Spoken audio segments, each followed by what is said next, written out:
kapuso, syempre pa doon sa mga tumulong para maging isang mapayapa at ligtas ng eleksyon. Yung ating mga security forces, yung ating Philippine National Police, ang ating PNP. Alam nyo, sabi nga ng Commission on Elections, si Chairman George Erwin Garcia, ito ang first time na walang idiniklarang failure of election. Bakit kasi nagkakaroon ng failure of election? Yung may magkakaroon ng violence o yung kaharasan.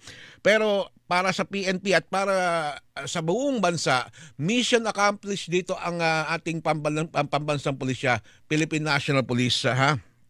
Dahil sila'y tumugon dun sa atas ng Pangulong Ferdinand Bongbong Marcos Jr. na tiyaking mapayapa, maayos ang 2025 national at local elections at napagtagumpayan po yan ng PNP.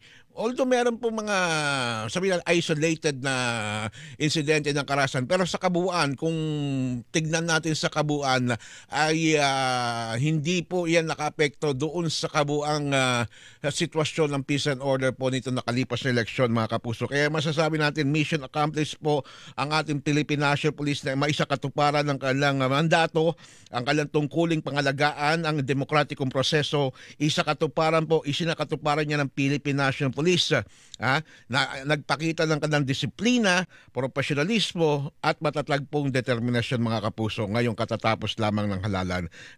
Congratulations po dito po sa PNP sa pangunguna po ni Police General Romel Francisco Marbil, sir.